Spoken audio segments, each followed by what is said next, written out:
राजा वीरेन्द्र जनताको मनमा राजा वंशनाशले रगतै रुँदै लेख्यो कथा आरोप ज्ञानेन्द्र माथि सत्य अझै छाया त्यही आरोप घोषले झुकायो जनताको छाया शान्तिको प्रतीक थिए वीरेन्द्र राजा जनताले देवता माने मनमा साझा एक रात आयो इतिहास कालो भयो दरबार रगतले भरियो देश नै हल्लियो सोधियो प्रश्न तर उत्तर लुकाइयो छानबिन होइन भाषण बिताइयो सत्य खोज्नुको सट्टा कथा बेचियो आरोपको बिउ रोपेर सत्ता खिचियो ज्ञानेन्द्र दोषी भनेर नारा बनाइयो र मान भन्दा अगाडि फैसला सुनाइयो सोच्ने मुख बन्द सोच्ने दिमाग छुन्ने फरक मत राख्ने देशद्रोही बन्ने सत्य हो कि होइन कसैले नहेरी त्यही आरोप देखाएर सिंहासन लडाइयो जनतालाई भनियो के हो परिवर्तन तर पर्दा पछाडि चल्दै थियो ठुलो षड्यन्त्र परिवर्तनको नाममा राजतन्त्र गयो गणतन्त्र आयो गणकण कहाँ रह्यो लोकतन्त्र आयो रे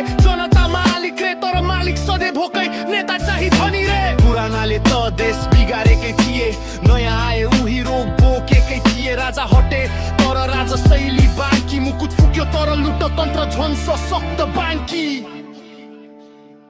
आजसम्म पनि त्यही आरोप बेचिन्छ सत्य भन्दा डराएर झुटो नै सेचिन्छ जनतालाई अझै पनि डर देखाइन्छ राजा फर्क्यो भने अँध्यारो हुन्छ भनिन्छ तर सो जनतालाई अहिले उज्यालो छ भ्रष्टाचार बेरोजगारी भोग्यो सानो कुरा छ राजा दोषी हो कि होइन सत्य त खोज झुटो आरोपको भरमा देश किन रोज यो गीत कुनै राजाको जय जयकार होइन यो गीत सत्यको इमानदार सवाल हो दोषी जो भए पनि कटघरामा उभिनु पर्छ राजा होस् वा नेता छुट कसैलाई छैन इतिहास बदलिँदैन झुटो प्रचारले देश बन्दैन डर देखाउने नाराले जनता जागे भने ढल्छ सबै भ्रम सत्य बोल्ने दिन आयो यही हो मेरो र्यापको धर्म